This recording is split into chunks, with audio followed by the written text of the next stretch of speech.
chúng ta vội vàng thế này, đi đâu vậy? Ngưu đầu Mã Diện. Sát thủ Ngưu đầu, sát thủ Mã Diện. Bảng sát thủ, 3 sát thủ đứng đầu. Không sai. Các ngươi đến đây có mục đích gì? Muốn làm gì? Đương nhiên là đến lấy mạng ngươi. Lại là tên nào không biết điều. Bỏ tiền ra mua mạng lão tử vậy. Không sai. Biết điều thì cứ ngoan ngoãn chịu bỏ mạng đi, cho đỡ phải để lão tử ra tay. Tôi nghe nói Ngưu đầu Mã Diện này lấy mạng người không chớp mắt. Long ca, yên tâm, có tôi ở đây. Xem ra hai tên nhóc này không biết uy danh của hai anh em chúng ta, ngoại trừ Minh Hà và Thiên Vũ Vương. Ở thành phố Thiên Vũ này chưa có ai có thể chạy thoát khỏi tay hai anh em chúng tôi. Vậy sao? Vậy ngươi lại đây thử xem. Thử thì thử.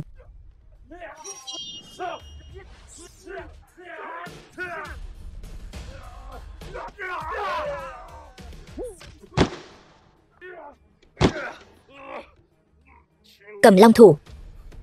Anh là ai? Anh chưa xứng biết tôi là ai. Xem ra là tôi đã xem thường anh rồi.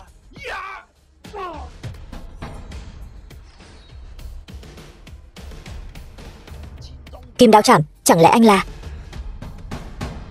Bây giờ mới biết sợ sao? Nói, ai sai các ngươi đến?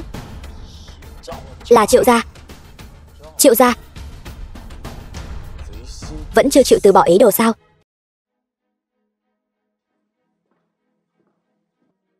Cậu đến làm gì? Nhà chúng tôi không chào đón cậu. Tôi đến lấy đồ của tôi. Đồ của cậu đã sớm bị tôi vứt đi rồi. Cút nhanh đi, thứ đó e là bà không nỡ đâu. Anh mau cút ra ngoài cho tôi. Tôi đến lấy thứ quý giá nhất của tôi. Ở đây không còn đồ của anh nữa. Anh mau cút đi cho tôi.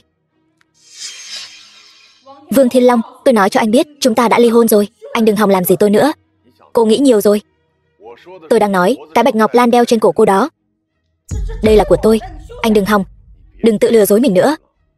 Mạc Uyển Nhi, 3 năm trước tại hồ bơi Cửu Long Sơn, cô lấy từ trên người tôi khối ngọc bội này, khiến tôi lầm tưởng cô là ân nhân cứu mạng của tôi. Bây giờ sự thật đã rõ ràng. Thứ này cô nên trả lại cho tôi.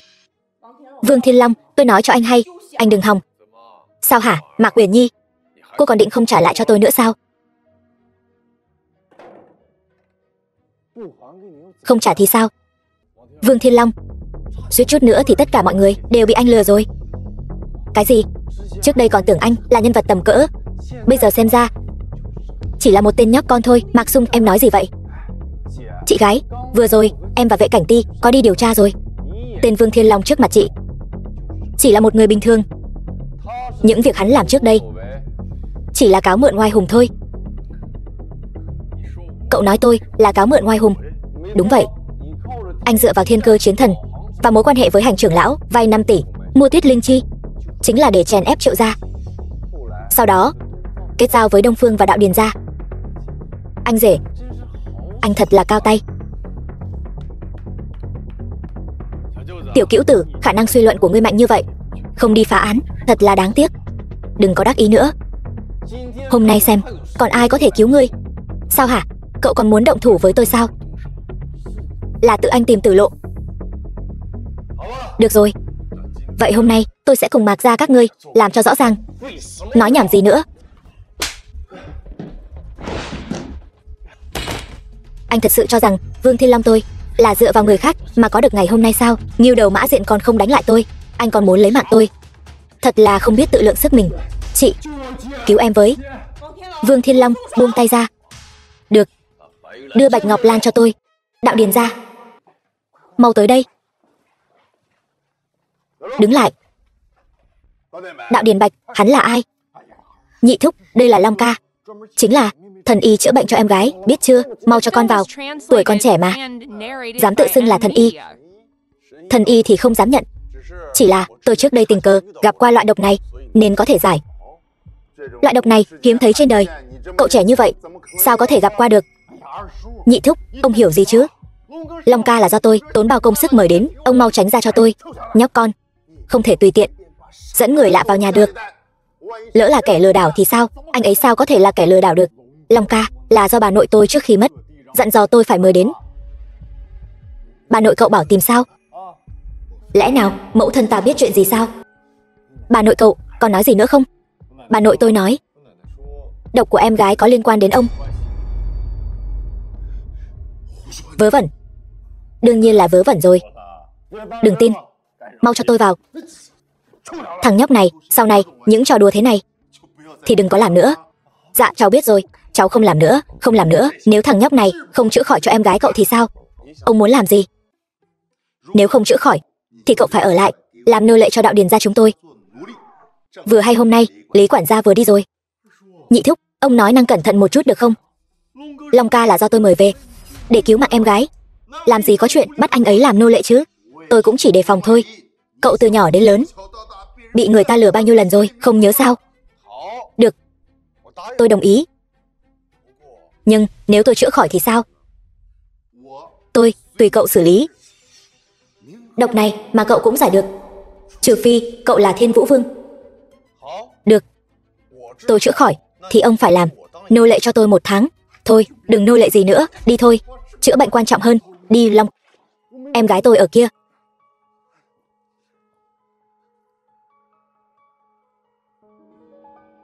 Sắc mặt bình thường, mạch ổn định, nhưng vẫn hôn mê bất tỉnh. Đạo Điền Bạch, cậu theo phương thuốc này sắc tuyết linh chi ngàn năm rồi mang đến đây. Tuyết linh chi ngàn năm. Còn hút thuốc nữa. Nhóc con, đến tuyết linh chi ngàn năm mà cậu cũng kiếm được. Nói mau, cậu rốt cuộc là ai? Cậu đến Đạo Điền gia chúng tôi rốt cuộc có mục đích gì? Đạo Điền nhị thúc, ông làm gì vậy? Nhóc con, ta thấy cậu tâm thuật bất chính, muốn mưu đoạt tài sản của nhà Đạo Điền chúng ta. Ta bỏ ra 5 tỷ mua tuyết linh chi ngàn năm cứu chữa Đạo Điền Tố Tố. Ông nghĩ còn cần thiết phải tranh đoạt tài sản nhà các ông sao? 5 tỷ. Xem ra cậu đã sớm biết cổ phần của Đạo Điền gia chúng ta đều nằm trong tay Tố Tố. Cậu bây giờ cứu cô ấy tỉnh lại, sau đó lại mưu đoạt tài sản. Nhị thúc Đạo Điền, ông đầu óc có vấn đề hả? Tiểu tử, cậu dám cười nhạo ta? Bỏ mạng đi. Một con dao găm nhỏ mà cũng muốn lấy mạng ta, thật là không tự lượng sức mình. Cậu làm gì thế? Ông nói xem. Nhị thúc Đạo Điền. Long ca thuốc xong rồi. Long ca, làm gì thế? Cậu đưa cho ta. Đừng để hắn cho uống. Đạo Điền Bạch, cản nhị thúc người lại, đừng để ông ấy quấy rối. Không phải, Long ca, ông ấy cũng là nhị thúc của ta. Cậu tin ta hay tin nhị thúc cậu? Ta tất nhiên là tin anh rồi. Long ca, đừng quậy nữa.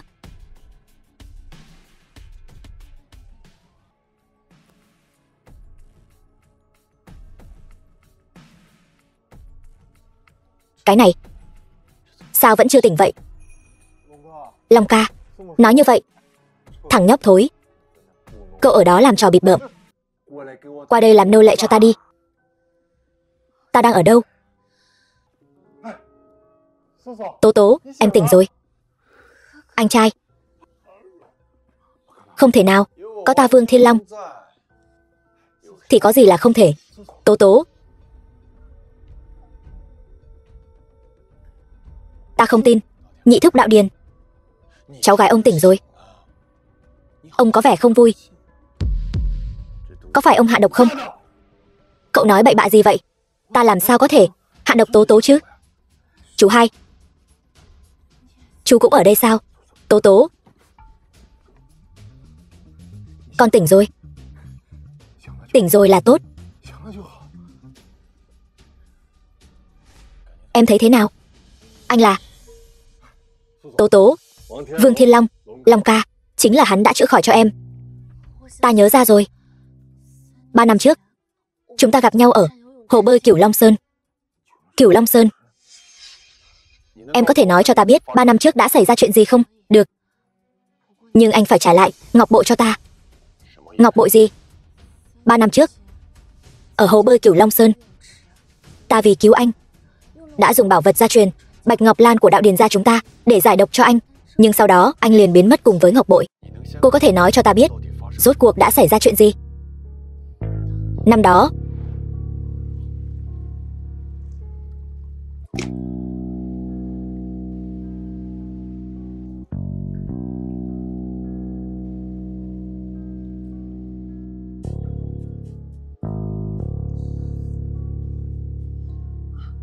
Anh không sao chứ?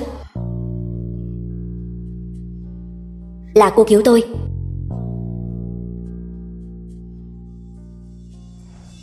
Bây giờ anh có thể trả ngọc bội lại cho tôi được chưa? Thì ra là thế. Hiện tại ngọc bội không có trên người tôi. Em yên tâm, tôi nhất định sẽ tìm lại cho em. Long ca, anh rốt cuộc cũng tới. Mau vào trong. Lại đây cùng ngồi. Mau vào ngồi đi, anh tới làm gì? Ở đây không hoan nghênh. Sao bà biết ở đây không hoan nghênh tôi? Này, ngồi đó đi. Không cần, tôi ngồi đây là được. Giới thiệu với mọi người một chút. Anh này là Vương Thiên Long. Long ca của tôi, chính là hắn đã chữa khỏi cho em gái tôi. Vương Thiên Long chữa khỏi? Hắn có bản lĩnh này sao? Trước đó đúng là đã xem thường hắn. Tôi không tin. Hắn chắc chắn đã dùng thủ đoạn khác. Không sai, kẻ này tâm ngoan thủ lạt, thành phủ cực sâu. Đến cả tôi cũng từng bị hắn tính kế. Cái gì? Hắn lợi hại như vậy sao? Mọi người, cảm tạ mọi người đến Đạo Điền gia chúng tôi. Chúc mừng tôi tỉnh lại. Ở đây, tập đoàn Đạo Điền chúng tôi quyết định lấy ra 10 tỷ quyền thu mua dược liệu, hồi đáp lại mọi người. Cái gì? Nhà đầu thối, chuyện lớn như vậy sao không thương lượng với tôi một chút? Nhị thúc. Thúc hiểu gì chứ? Chuyện này tôi đã cùng em gái thương lượng rồi. Không được, hai đứa nhóc con các ngươi hiểu gì chứ? Tôi kiên quyết không đồng ý. Nhị thúc. Thúc đừng quên, tôi mới là người nắm quyền của tập đoàn Đạo Điền. Vậy thì sao? Tôi vẫn là trưởng bối của cô. Tập đoàn Đạo Điền tôi cũng là người sáng lập. Tôi nói không được là không được. Đạo Điền nhị thúc, ông với tư cách là nô lệ của tôi không có tư cách ngồi xuống cùng tôi ăn cơm. Cậu Vương Thiên Long, cậu nói gì vậy? Sao cậu lại ngạo mạn như vậy? Tôi thấy bà mới là kẻ ngạo mạn. Quan hệ giữa Đạo Điền nhị thúc và tôi không cần bà xen vào. Tôi và Đạo Điền nhị thúc quen biết 20 năm, thân như huynh muội. Cậu là cái thá gì? Đạo Điền nhị thúc đã nói muốn làm nô lệ 1 tháng cho tôi. Nếu đã như vậy, bà cùng làm đi. Cậu nói cái gì? Cậu dám bắt tôi làm nô lệ? Cậu là ăn gan hùm mật gấu rồi. Tôi thấy là bà ăn gan hùm mật gấu. Bà hết lần này đến lần khác làm nhục tôi. Thật sự cho rằng tôi không làm gì được bà sao? Vương Thiên Long, cậu còn muốn đánh mẫu thân tôi? Vương Thiên Long, tôi nói cho anh biết, anh mà dám động vào mẫu thân tôi với anh không xong đâu. Vương Thiên Long, anh còn biết xấu hổ hay không? Đến cả mẹ vợ cũ cũng không tha. Triệu Báo, anh đã khỏi rồi. Xem ra sự ra đi của Triệu Sơn vẫn chưa làm anh tỉnh ngộ chút nào. Anh không nhắc đến phụ thân tôi cũng được, đã nhắc đến phụ thân tôi rồi. Tôi Triệu Báo xin thề sẽ không đội trời chung với anh chỉ bằng các người.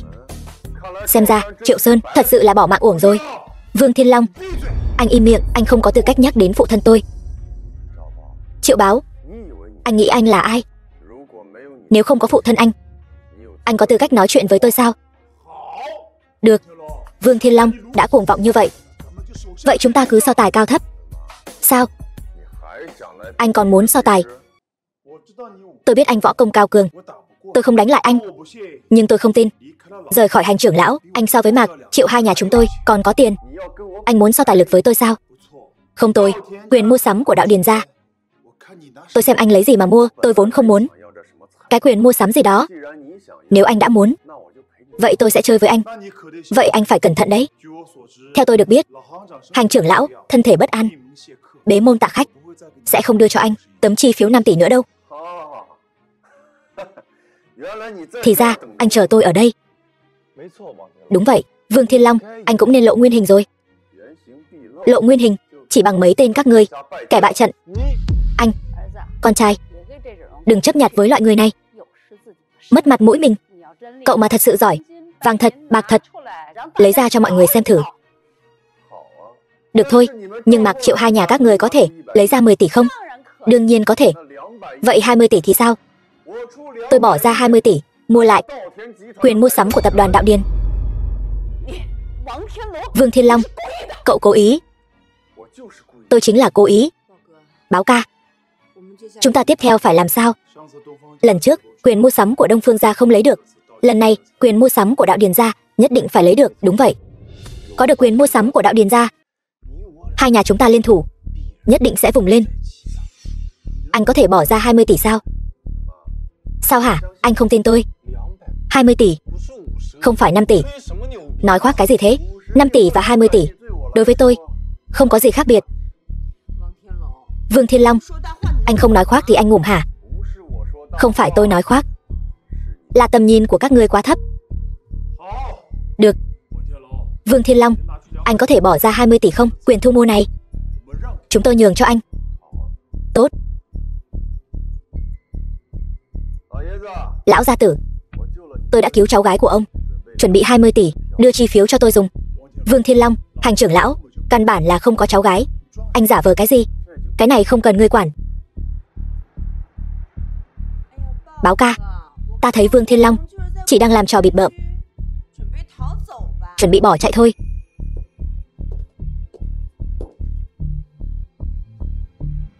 Đây là 20 tỷ, anh cầm lấy. Bây giờ có thể trả ngọc bội gia truyền của tôi lại cho tôi rồi chứ? Được. Trả cô. Mọi người, 20 tỷ này là tập đoàn Đông Phương chúng ta tặng cho hắn, không đại diện cho lập trường của tập đoàn Đông Phương. Sau chuyện này không liên quan đến tập đoàn Đông Phương chúng ta. Cô Vương Thiên Long, anh còn không nói mình đang mượn oai hùng. Bây giờ tôi ra 30 tỷ, tôi xem còn ai có thể giúp anh. 30 tỷ. Hai nhà Mạc Triệu các ngươi còn có thể bỏ ra 30 tỷ sao? Đương nhiên. Lạc đà gầy còn hơn ngựa béo. Báo ca, không định lừa người đấy chứ? Thật sự muốn bỏ ra 30 tỷ để mua quyền thu mua của nhà đạo điền chúng ta sao? Đương nhiên. Triệu báo tôi nói lời giữ lời. Nếu đã như vậy, vậy quyền thu mua này tôi nhường cho anh. Tôi không cần nữa. Anh không cần nữa. Tôi lại không kinh doanh, tôi cần nó làm gì? Vậy tại sao anh lại nâng giá cao như vậy? Tôi thích. Anh khốn kiếp. Tiểu báo, da người lại ngứa rồi. Sao, anh muốn đánh tôi? Nếu tôi muốn đánh anh đã bỏ mạng không biết bao nhiêu lần rồi. Vương Thiên Long, đừng tưởng anh là người lợi hại nhất Thiên Vũ. Sẽ có một ngày lão tử sẽ lấy mạng anh. Được, tôi chờ anh. Triệu báo, nhưng tôi phải cảnh cáo anh, bây giờ trước mặt anh không còn một thất tinh thượng tướng nào giúp anh đỡ đòn nữa đâu. Anh còn dám nhắc? Tôi thấy là anh muốn bỏ mạng.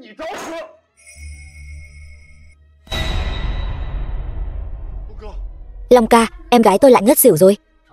Triệu báo, lần này tôi sẽ tha cho anh, còn có lần sau tôi sẽ diệt cả nhà họ Triệu anh.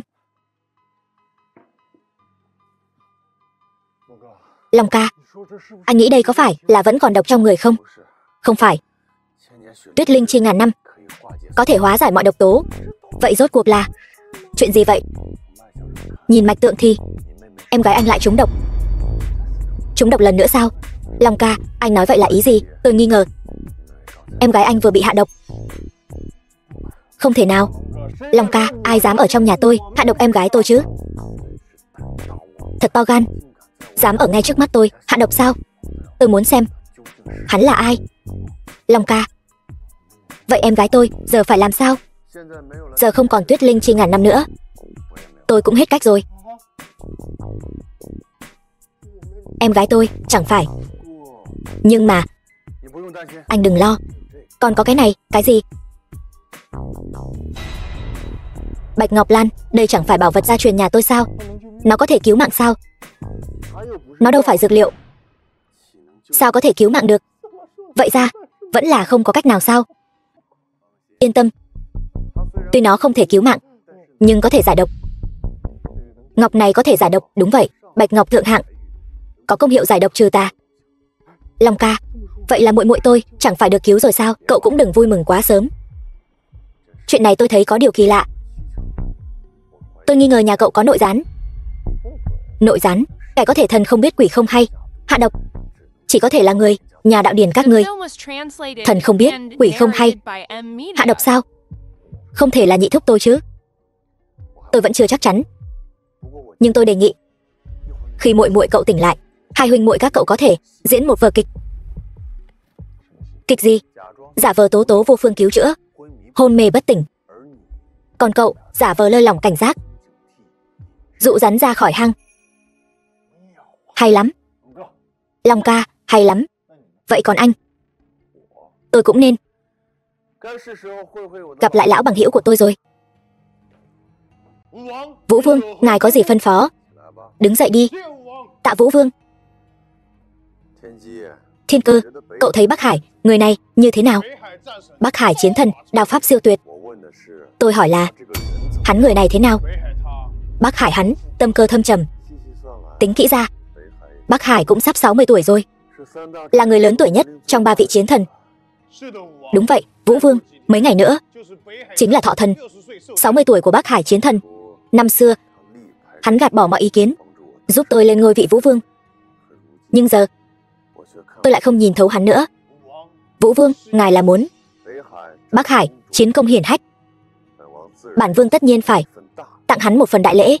Vũ Vương, Bắc Hải chiến thần cả đời long đong, mất vợ, mất con, mong Vũ Vương niệm tình mà tha thứ. Cậu yên tâm. Nhưng mà, trong số những kẻ năm xưa phản bội tôi, ngoài Bắc Hải, còn có cậu. Thuộc hạ không dám, lòng trung thành của thuộc hạ với Vũ Vương, Nhật Nguyệt chứng giám. Được rồi, đừng sợ, tôi chỉ hỏi thôi. Cậu đi chuẩn bị cho tôi một phần đại lễ. Bản vương muốn đích thân tặng cho Bắc Hải.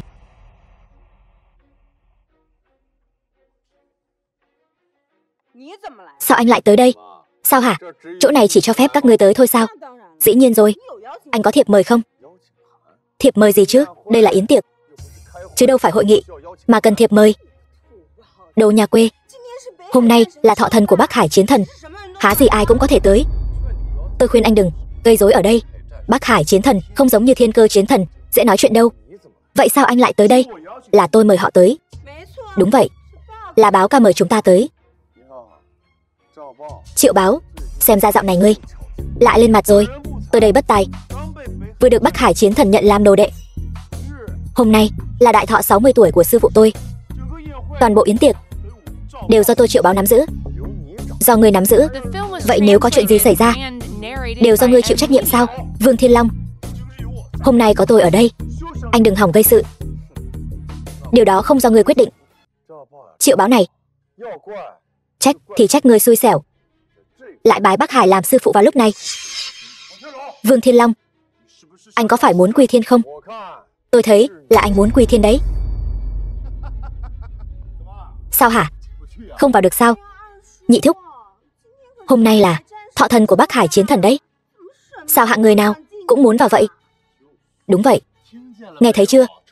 Thằng nhãi, chỉ có những người thật sự là quan to quý tộc mới được vào chúc mừng.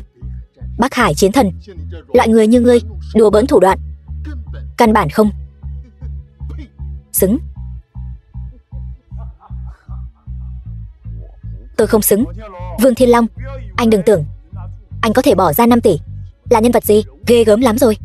Ở đây toàn là người có tiền, anh lấy gì mà so với chúng tôi? Cứ lấy cái này. Đây là cái gì? Chẳng lẽ là rượu giả pha nước lã? Không, đây là nước lã. Trong vắt, Vương Thiên Long, anh điên rồi, cầm một bình nước lã đến chúc thọ Bắc Hải chiến thần. Sao anh lại gây rối ở đây? Tôi gây rối? Chuyện này còn chưa đến lượt cô quản. Được thôi, vậy thì tốt nhất anh đừng mượn danh nghĩa tập đoàn Đông Phương để trà trộn vào yến tiệc thọ của Bắc Hải chiến thần. Tập đoàn Đông Phương ta thật sự không coi vào đâu. Hôm nay tôi, Vương Thiên Long, sẽ đường đường chính chính bước vào. Ai dám gây rối ở đây? Sư huynh chính là Vương Thiên Long này, hắn ta đáng ghét vô cùng. Muốn phá hoại yến tiệc thọ của sư phụ. Dám phá hoại yến tiệc thọ của Bắc Hải chiến thần. Cậu là ai? Tôi là chiến tướng dưới trướng Bắc Hải chiến thần, Tiêu Hòa. Cậu theo Bắc Hải bao nhiêu năm rồi? 2 năm. Vậy Tiêu Hồng là gì của cậu? Chính là gia phụ. Cậu gọi Tiêu Hồng ra đây, ta sẽ không làm khó cậu. Vương Thiên Long, anh muốn bỏ mạng. Tiêu Hồng là chiến tướng số 1 dưới trướng Bắc Hải chiến thần, há có thể nói gặp là gặp. Cầm miệng. Chỉ bằng anh mà cũng muốn gặp phụ thân tôi, thật không biết trời cao đất rộng. Sao phụ thân ngươi không thể gặp người khác sao? Hỗn xược. Anh là cái thá gì mà cũng muốn gặp Cửu Tinh chiến tướng? Anh là cái thá gì mà dám cản tôi ở đây? Vương Thiên Long, nể mặt anh lắm rồi đấy. Dám ở phủ đệ Bắc Hải chiến thần sỉ nhục sư huynh tôi sỉ nhục hắn thì sao? Ở đây không phải buổi đấu giá, có hành trưởng lão chống lưng cho anh. Hôm nay không có hành trưởng lão, ta Vương Thiên Long cũng chẳng sợ ai. Vương Thiên Long, đây chính là phủ đệ của Bắc Hải chiến thần. Anh muốn gây rối ở đây, đến ông nội tôi cũng không bảo vệ được anh. Tôi Vương Thiên Long muốn gây rối, cần gì ai bảo vệ? Nói như vậy là người nhất định muốn xông vào phủ đệ Bắc Hải chiến thần. Thì sao? Vương Thiên Long, thiên đường có lối ngươi không đi, địa ngục không cửa, ngươi lại tự chui đầu vào, dám xông vào phủ đệ Bắc Hải. Thật là không biết sự đời. Triệu Báo, việc của tôi, ngươi đừng lo. Hôm nay tôi cứ xông vào đấy. Vậy ngươi đang tìm tử lộ.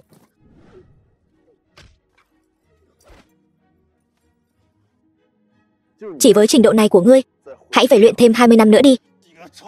Anh dám cười nhạo tôi. Là con trai của tướng quân Tiêu Hồng. Chỉ với công phu thế này, nói ra cũng không sợ người khác chê cười sao? Đồ khốn, tôi liều mạng với anh. Đừng liều nữa, về nhà luyện tập cho tốt đi, thằng nhóc thối.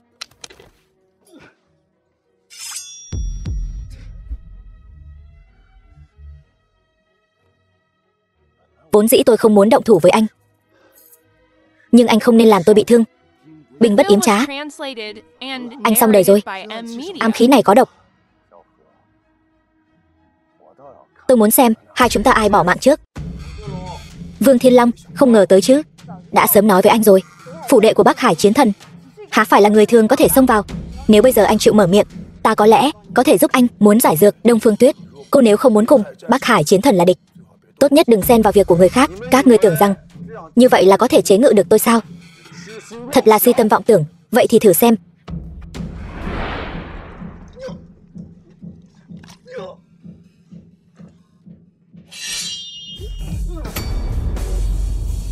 Anh dám làm tôi bị thương.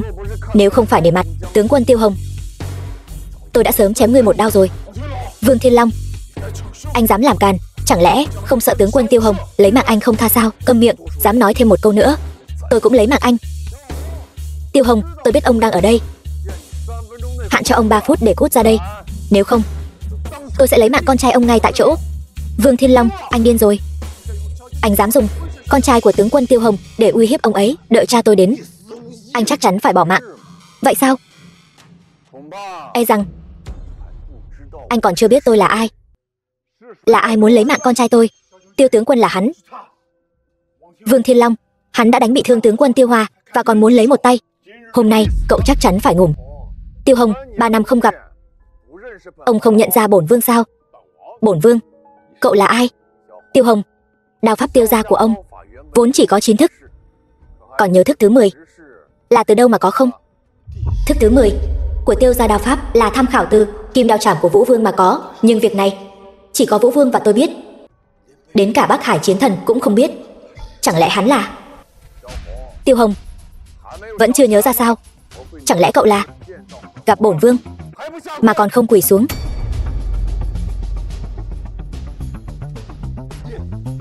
Sao ba lại quỳ xuống cho hắn? Cầm miệng. Hôm nay con đã gây ra đại họa rồi. Tiêu tướng quân, sao ngài lại quỳ xuống? Hắn chỉ là kẻ lừa đảo, đồ hỗn xược. Triệu Báo, chẳng lẽ cậu quên cha cậu ra đi như thế nào sao? Cái này, đây là thuốc giải. Không cần, chút độc nhỏ này không làm gì được tôi.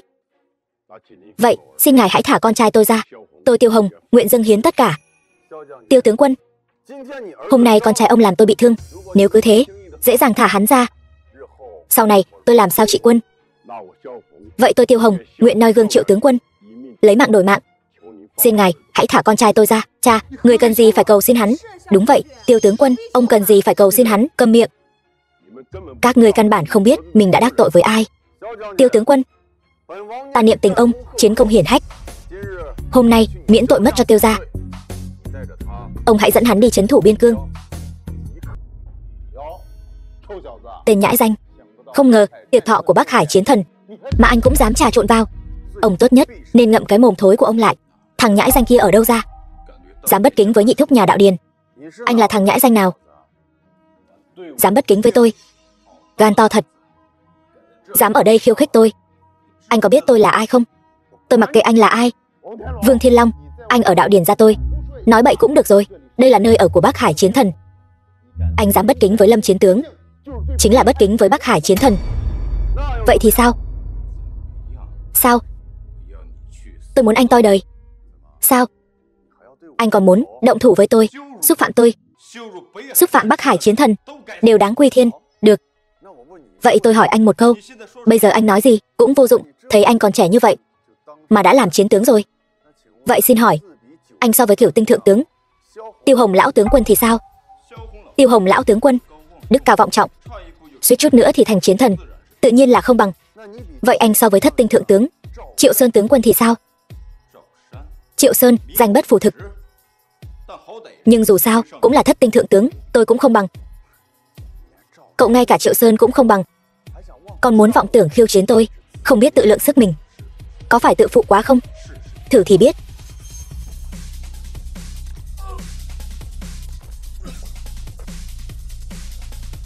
Cứ cái công phu này của anh thì đi luyện thêm 20 năm nữa đi.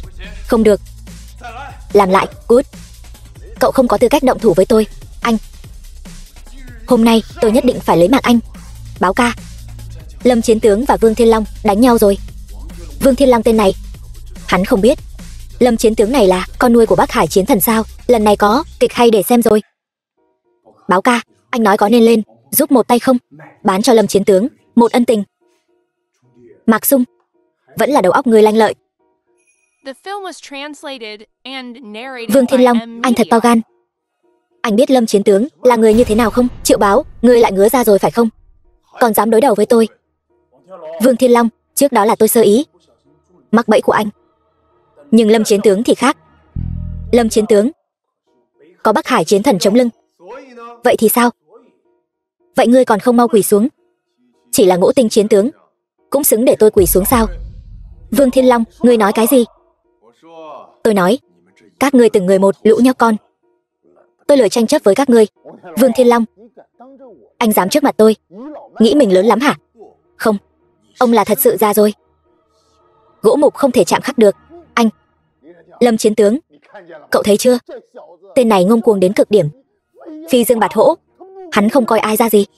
Phải, lát nữa hắn không biết sẽ gây rối gì trong tiệc thọ của Bắc Hải Chiến Thần đâu. Nếu đã vậy, tôi sẽ trừ khử hắn trước, để khỏi gây phiền phức cho cha nuôi.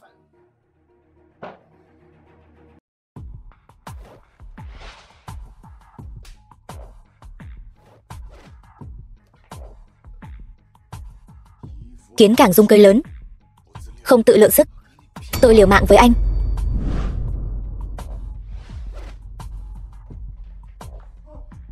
Lâm Chiến Tướng, vừa rồi là nể mặt Bắc Hải, tôi không chấp nhặt với anh. Còn có lần sau, nhất định chém không tha.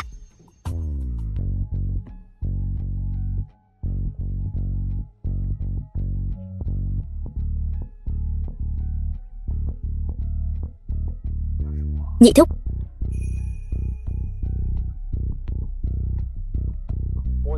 Vương Thiên Long, anh thật to gan. Đây chính là vị trí của Bắc Hải Chiến Thần.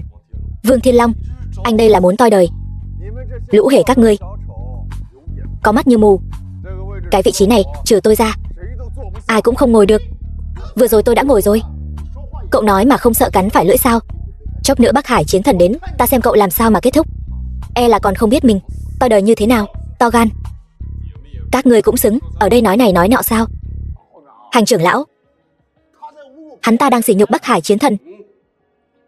Nhà họ Đạo Điền các ngươi cũng muốn bước theo vết xe đổ của nhà họ Triệu sao? Vương Thiên Long, đừng tưởng hôm nay có hành trưởng lão che chở cho anh, chốc nữa Bắc Hải Chiến Thần đến, ta xem anh làm thế nào.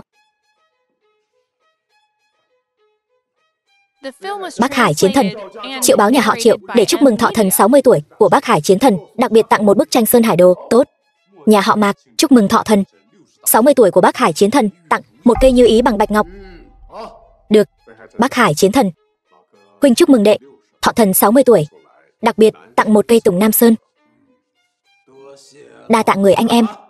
Bắc Hải Chiến Thần, tôi là Vương Thiên Long, chúc mừng Bắc Hải Chiến Thần thọ thần 60 tuổi, đặc biệt tặng một bình nước trong. Là cậu? Cha nuôi, chính là hắn. Chính tên khốn kiếp này đã đánh con. Bắc Hải Chiến Thần, tên này ngang ngược, láo xược, còn dám lớn tiếng tuyên bố muốn san bằng phủ đệ Bắc Hải. Đúng vậy, Bắc Hải Chiến Thần, tên này tội ác tày trời, ngay cả chỗ của ngài hắn cũng dám ngồi. Không xong rồi, cả nhà Tiêu tướng quân bị đày ra biên ải rồi. Đày ra biên ải? Khi nào vậy? Là ai làm vậy? Là tôi. Là cậu? Thật sự là cậu sao? Là tôi làm. Không sai, chính là hắn. Bắc Hải chiến thần, tôi có thể làm chứng. Tôi cũng có thể làm chứng. Chính là hắn, làm nhục Tiêu tướng quân, bắt Tiêu tướng quân quỳ xuống trước mặt mọi người. Vô liêm sỉ. Vương Thiên Long, lần này anh xong đời rồi. Tôi cũng nguyện bắt tên phản nghịch này.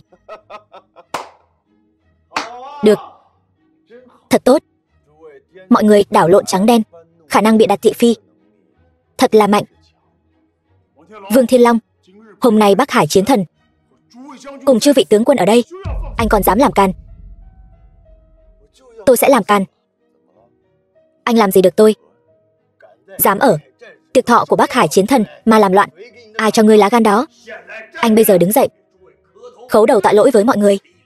Tôi có thể để anh toàn thây. Vương Thiên Long, anh còn không mau đứng dậy. Chỉ bằng các ngươi e là chưa đủ. Anh dám coi thường tam đại gia tộc chúng ta. Chỉ cần một người trong chúng ta ra tay là có thể diệt cửu tộc ngươi. Đúng, diệt cửu tộc hắn. Đủ rồi. Sao? Bắc Hải chiến thần, ông cũng muốn diệt cửu tộc tôi? Vương Thiên Long, giờ tôi đời của ngươi đã đến, xem lần này còn ai cứu được ngươi. Cha nuôi, con xin được ra tay, lập tức diệt cửu tộc Vương Thiên Long, để dương danh Bắc Hải chiến thần. Lý gia tôi đồng ý, Cổ gia tôi cũng đồng ý, chúng ta cũng đồng ý. Xin Bắc Hải chiến thần hạ lệnh diệt cửu tộc Vương Thiên Long. Hành trưởng lão, ông thấy sao? Điên rồi. Các ngươi đều điên rồi. Hành trưởng lão, ông nói vậy, chẳng lẽ ông muốn bao che hắn, Triệu Báo? Chuyện của hành trưởng lão chẳng lẽ còn phải báo cáo với ngươi sao? Hành trưởng lão, ông phải suy nghĩ cho kỹ. Bây giờ là ở phủ đệ Bắc Hải chiến thần, không phải ở ngân hàng của ông. Ông đi sai một bước là vạn kiếp bất phục. Triệu Báo, cậu dám uy hiếp tôi? Không dám. Bắc Hải chiến thần tại đây, dù cho có kẻ muốn bao che cho hắn, e rằng cũng là hữu tâm vô lực thôi. Thừa dịp Bắc Hải chiến thần có mặt, đúng là mượn đao lấy mạng người.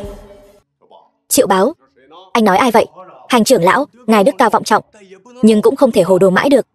Phải đó, hành trưởng lão, hiện giờ đang ở phủ đệ Bắc Hải chiến thần, bất luận là ai cũng không thể bao che cho hắn. Nếu tôi nhất quyết bao che thì sao? Vậy thì đừng trách chúng ta trở mặt vô tình. Sao? Các ngươi còn muốn động thủ với tôi sao? Chúng ta cũng không muốn. Nhưng, hành trưởng lão, là chính ngài đã đứng sai phe. Hành trưởng lão, xem như nể tình ngày xưa, chúng ta có thể cho ông một cơ hội. Chỉ cần hôm nay ông đoạn tuyệt quan hệ với tên tiểu tử này, chúng ta đảm bảo tuyệt đối không động thủ với ông. Điên rồi, các người thật sự điên rồi. Hành trưởng lão, xem ra ông đã quyết tâm bao che cho hắn rồi. Hôm nay tôi nhất định phải đứng về phía Vương Thiên Long. Hành trưởng lão, ông không cần vì tôi mà đắc tội với tất cả bọn họ. Không, vì ngài, thuộc hạ cam nguyện cùng thiên hạ là địch. Hành trưởng lão, ta thấy ngài đã bị Vương Thiên Long mê hoặc quá sâu, vô phương cứu chữa rồi. Nếu đã vậy thì đừng trách chúng ta không khách khí. Các ngươi muốn làm gì? Hôm nay có Bắc Hải chiến thần tại đây, ta xem ai dám làm can. Bắc Hải, ngươi thấy sao? Cầm miệng, danh xưng Bắc Hải chiến thần há là thứ ngươi có thể gọi thẳng sao? Hỗn xược, cút xuống. Nghe thấy chưa, Bắc Hải chiến thần, bảo ngươi cút xuống. Triệu Báo, ta đoán Bắc Hải chiến thần là muốn ngươi cút xuống. Bắc Hải chiến thần, tên này chỉ là thằng hề nhảy nhót, cũng dám ở phủ đệ Bắc Hải tôi mà gây gổ sao? Bắc Hải chiến thần, cậu ở đây bẻ cong sự thật, châm ngòi ly gián, còn dám bất kính với hành trưởng lão. Thật sự tưởng tôi không nhìn ra sao? Người đâu? Bắt hết đám người này giam vào thủy lao, đợi tới mùa thu xử trảm. Dạ. Đi. Bắc Hải chiến thần, tha mạng, xin Bắc Hải chiến thần tha mạng. Đúng rồi, đây mới là Bắc Hải chiến thần mà tôi biết. Bây đâu? Tên này mị dân, quấy rối thọ yến của tôi, lôi hắn ra ngoài, chém ngay tại chỗ. Bắc Hải chiến thần, ông thật sự muốn động thủ với hắn sao? Bắc Hải, 3 năm rồi, ông không nhận ra tôi nữa sao? Kệ ngươi là ai, động thủ. Khoan đã, Bắc Hải chiến thần, hai tên tiểu bối lúc trước không biết chân long, chẳng lẽ ông cũng mù sao? Hành trưởng lão, tôi kính trọng ông, hôm nay không so đo với ông. Ông đang can thiệp quyết định của bổn chiến thần. Đừng trách tôi trở mặt không nhận người. Chẳng lẽ ông muốn động thủ với tôi? Chẳng lẽ ông quên rồi, năm đó chúng ta đã trải qua như thế nào sao? Năm đó, chính vì tôi quá ngu ngốc, mới khiến tôi, gần 60 tuổi, vợ con ly tán. Hôm nay có cơ hội này, một bước lên trời. Tại sao không thể? Bắc Hải, chẳng lẽ ông cũng điên rồi? Ông cũng muốn một bước lên trời? Một bước lên trời? Bắc Hải, ông thật sự cho rằng bổn vương đã quy thiên sao? Đã đến phủ tôi rồi, ta sẽ khiến ngươi có đến mà không có về. Đúng, người này vô cùng ngạo mạn. Nếu không lấy mạng, làm sao thể hiện phong thái chiến thần? Không sai, chúng ta nguyện ra tay, thay Bắc Hải chiến thần bắt giữ người này. Hàn gia tôi cũng nguyện ra tay. Các ngươi quá đáng. Có biết hắn là ai không? Mặc kệ hắn là ai, dám ở tiệc mừng thọ Bắc Hải chiến thần gây rối, phải bỏ mạng. Đúng, dù Thiên Vũ Vương giá lâm, cũng đừng hòng cứu hắn đi. Ngoan cố. Các ngươi thật sự đáng bỏ mạng. Hành trưởng lão, ông mắt mờ rồi. Hồ đồ. Chúng ta không muốn so đo với ông. Ông nếu còn dám cản trở thì đừng trách Hàn mỗ tôi đao kiếm vô tình. Ông chỉ là ba tên hề nhảy nhót, cũng dám lấy mạng tôi. Chi bằng cứ để Bắc Hải đến lấy mạng ngươi. Cần gì Bắc Hải chiến thần tự mình ra tay, quá đề cao bản thân rồi. Hai huynh đệ, chúng ta đừng nói nhảm với hắn nữa, cùng lên. Đây chính là võ sĩ mà Thiên Vũ chúng ta bồi dưỡng ra sao? Thôi được, để tôi diệt trừ các ngươi, chấn chỉnh Thiên Vũ. Cuồng vọng, xem đao. Lũ sâu kiến cũng dám khiêu chiến chân long, thật là tự tìm đường quy thiên. Kim Đao, ngươi là Vũ Vương. Đáng tiếc, các ngươi biết quá muộn rồi. Vũ Vương tha mạng. Vũ Vương, cậu là Vũ Vương. Vũ Vương tha mạng. Chúng ta có mắt như mù, tội đáng ngàn lần. Sao? Các người lúc nãy không phải còn hung dữ lắm sao? Vũ Vương tha mạng. Tiểu nhân biết sai rồi. Đều là do Bắc Hải chiến thần. Chúng ta, đúng, Vũ Vương.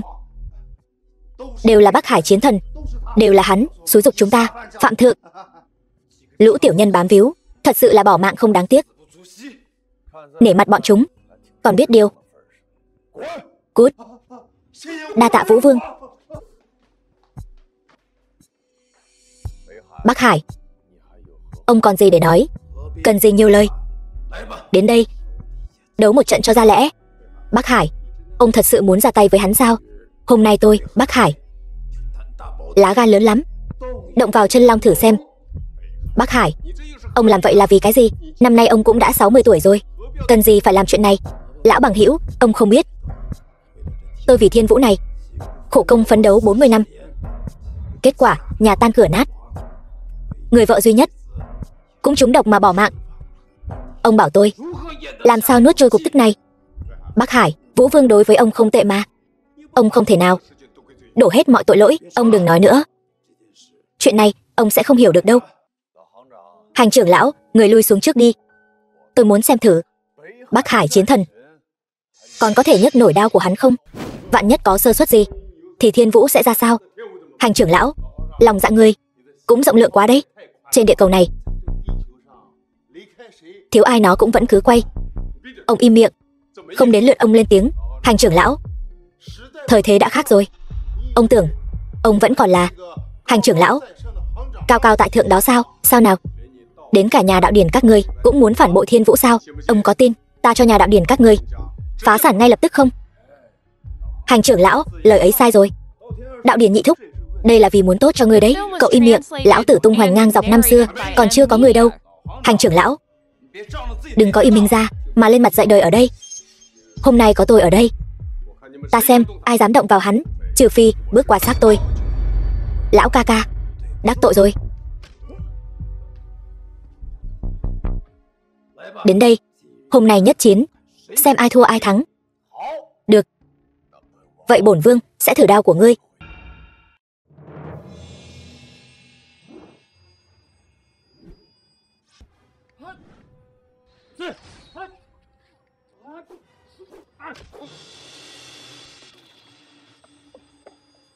Bắc Hải, ông lại học được kim đao chảm của ta rồi sao? Khó trách ông lại có gan to đến vậy, dám làm địch với ta. Bỏ mạng đi.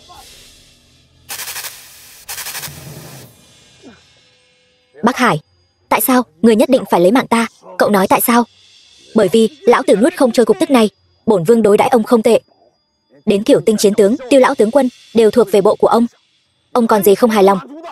Nhưng ta đường đường chiến thần, lại vợ con ly tán, nỗi đau này người có thể hiểu sao? Vậy nên 3 năm trước ông giúp Minh Hà hạ độc, hại ta suýt toi đời. Cậu biết rồi sao? Muốn người ta không biết, trừ phi mình đừng làm. Cậu biết cũng chẳng sao. Này, đạo pháp ta đã đại thành, có gì phải sợ ngươi? Bắc Hải, ông thật sự tưởng ông lấy mạng được ta sao? Không thử làm sao biết được. Nhỡ đâu thành công, Bắc Hải ta sẽ một bước lên trời. Vậy thì ngươi cũng sẽ trở thành tội nhân của Thiên Vũ, để tiếng xấu muôn đời. Thành vương bại khấu, lịch sử do kẻ thắng viết nên.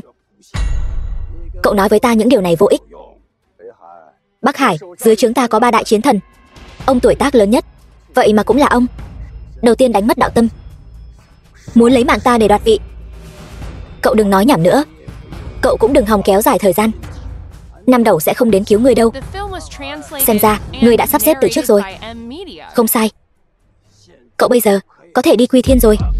Khoan đã, Bắc Hải, bản vương có thể cho ông một cơ hội cuối cùng. Ông bây giờ rút lui, bản vương có thể bỏ qua chuyện cũ. Sự việc đến nước này, ta chỉ tiến không lùi. Chỉ tiến không lùi. Được, ngươi đừng hối hận. Bắc Hải chiến thần ta tuyệt không hối hận. Tốt, đây là do ngươi tự chuốc lấy.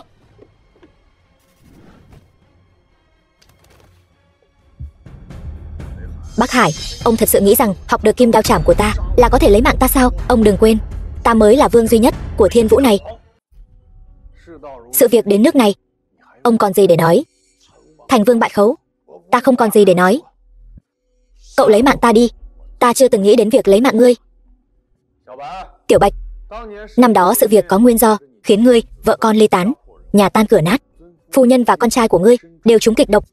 Nhưng ngươi không biết là tuy phu nhân đã mất, nhưng con trai ngươi vẫn còn sống. Cậu nói gì? Năm đó con trai ngươi trúng kịch độc, là ta đã giữ được mạng sống cho nó. Cách đây không lâu, ta ở tập đoàn Đông Phương đã đấu giá được tuyết linh chi ngàn năm, mới cứu sống được nó. Con ta, nó còn sống sao?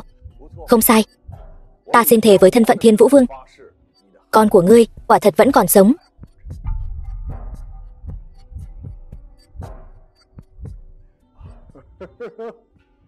Đáng tiếc thay, ông lại phạm thượng, vọng tưởng lấy mạng vua, tội đáng chu di cửu tộc.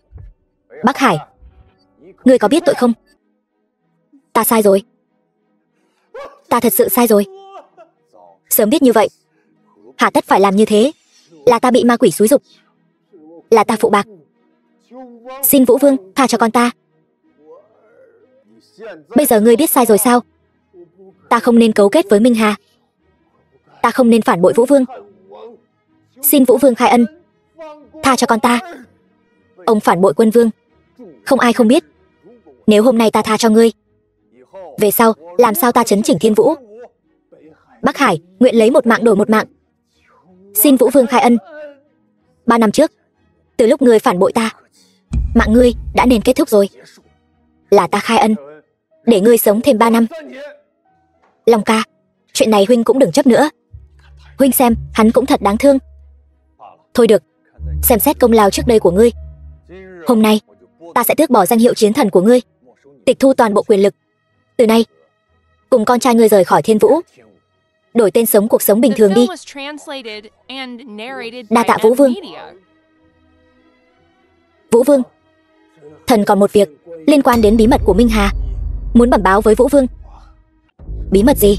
Minh Hà đó hiện giờ đang ở nhà họ Đạo Điền. Minh Hà, sát thủ đứng đầu bảng xếp hạng ở nhà ta. Không sai.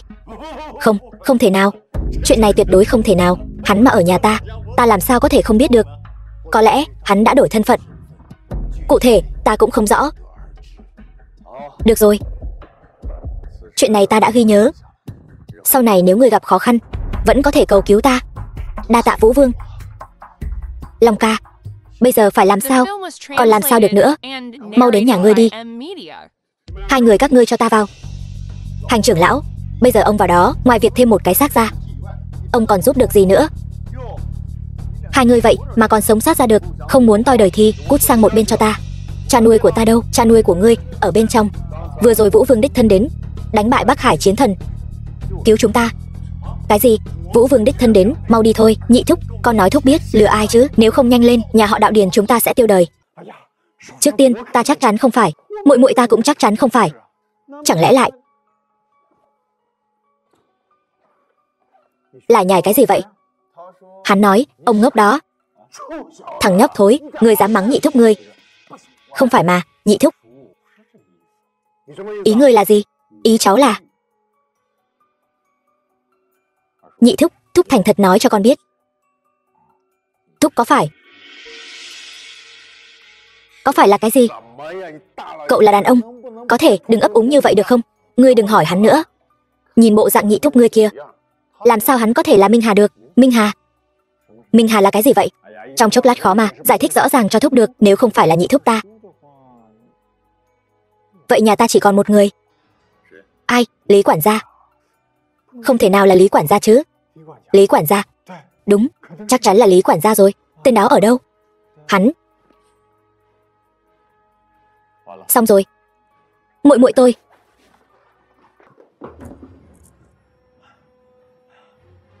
Tiêu rồi Long ca. Muội muội tôi thật sự biến mất rồi.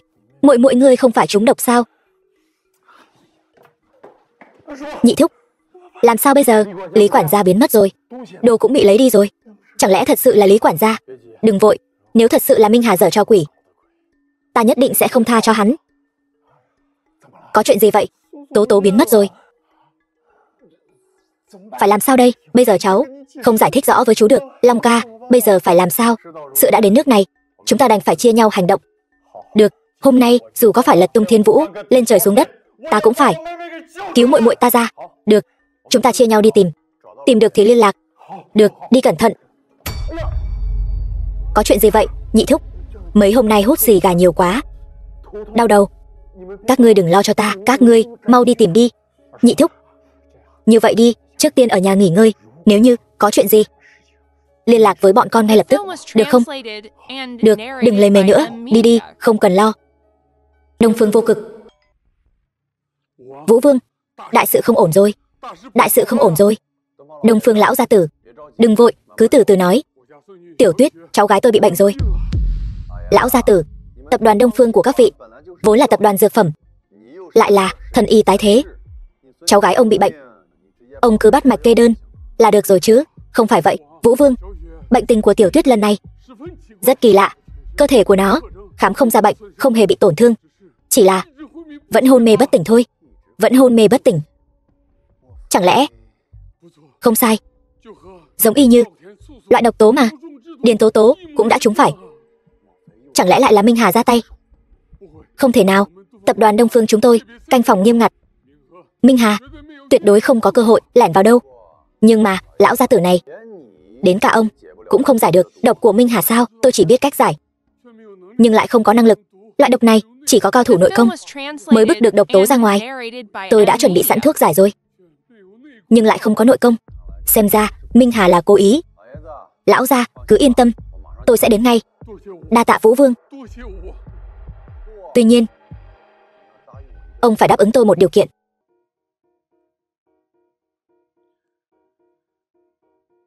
Quả thực giống hệt với độc mà Điền Tố Tố trúng phải. Vũ Vương, có cách nào cứu chữa cháu gái tôi không? Tự nhiên là có, lão gia. Ông phải đáp ứng tôi một điều kiện. Chỉ cần Vũ Vương có thể cứu được cháu gái tôi, đừng nói một điều kiện, 100 điều kiện tôi cũng đáp ứng. Không cần, lát nữa tôi cứu xong, Đông Phương Tuyết, tập đoàn Đông Phương của các vị phải bán tất cả các loại thuốc tương ứng với giá chiết khấu và công khai toàn bộ các phương thuốc. Ý của Vũ Vương là sau này sẽ có nhiều người hơn trúng độc này, hy vọng là không, nhưng phải phòng ngừa vạn nhất.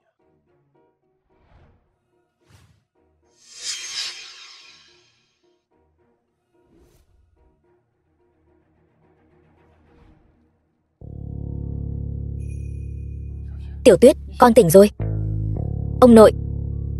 Ba, Người này sao lại ở trong nhà chúng ta vậy? Tiểu Tuyết, chính cậu ấy đã cứu con đấy.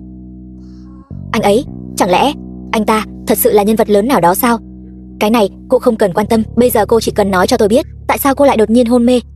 Sáng nay lúc tôi thoa son, ngửi thấy một mùi hương rất là thơm, rồi ngất xỉu. Son môi. Chính là thỏi son này. Quả nhiên, thỏi son này có độc thật. Vẫn là độc của Minh Hà. Minh Hà này thật là không chỗ nào không vào được. Cái này thật quá đáng sợ. Không ngờ đến cả tập đoàn Đông Phương của tôi cũng trúng chiêu. Nếu Minh Hà này hạ độc xuống nguồn nước, sợ là sẽ gây hại cho không ít người. Cái này ngài cứ yên tâm, loại độc dược này nguyên liệu cần thiết, cực kỳ đắt đỏ và hiếm có, đến cả Đông Phương tập đoàn chúng tôi cũng không thể lấy ra nhiều. Tôi tin rằng Minh Hà tuyệt đối sẽ không làm chuyện động trời như đầu độc nguồn nước. Hy vọng là vậy. Nhưng chúng ta vẫn phải nhanh chóng bắt được Minh Hà để ngăn chặn hắn gây hại cho Thiên Vũ. Không phải, mọi người nói lần này son có độc sao? Không thể nào. Tiểu Tuyết, chúng ta phải tin tưởng Vương tiên sinh. Cây son này cô mua ở đâu vậy? Cây son này không phải mua, mà là Mạc Sung tặng. Mạc Sung?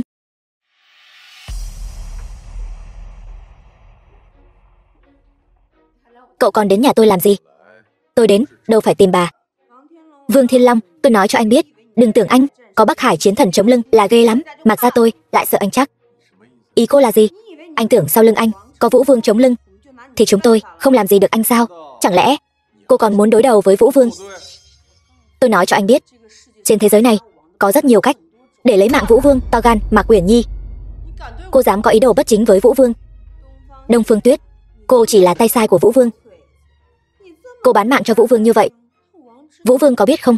Tôi bán mạng cho bách tính Thiên Vũ, chứ không phải cho Vũ Vương. Cô hiểu cái gì? Nói hay lắm. Cô sống đến bây giờ cũng coi như là may mắn rồi. Cái gì? Xem ra cô cũng biết chuyện tôi trúng độc. Cô buông con gái tôi ra.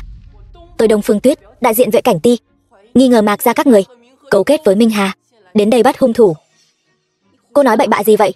Mạc gia chúng tôi sao có thể cấu kết với Minh Hà chứ? Cô nói Mạc gia chúng tôi cấu kết với Minh Hà. Cô có bằng chứng gì không?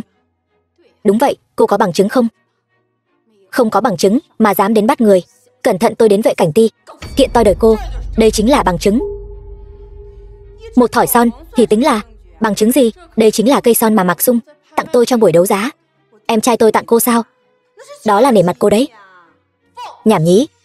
Mạc gia các người là cái thá gì mà dám coi thường tôi? Nhưng cây son này có độc, chắc cô không biết đâu nhỉ? Cây son này có độc sao? Vậy thì liên quan gì đến Mạc gia chúng tôi? Mạc Uyển Nhi, đừng có được nước lấn tới.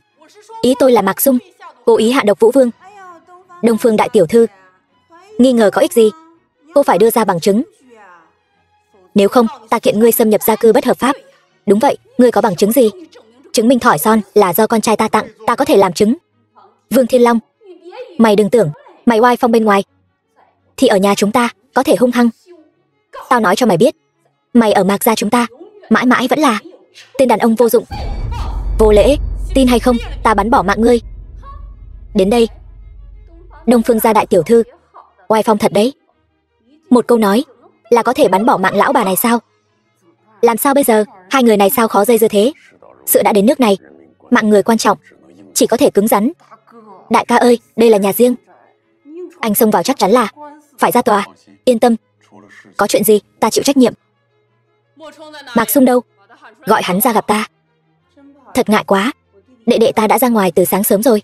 Vậy sao? Vậy ta sẽ đợi hắn ở đây. Ta không tin hắn không về. Thật ngại quá, Mạc gia chúng tôi từ chối tiếp ngươi, mời về cho. Mạc Uyển Nhi, cô đừng có không biết điều, nói mau. Đạo Điền Tố Tố có phải ở nhà ngươi không? Đông Phương Tuyết, ngươi nói bậy bạ gì đó?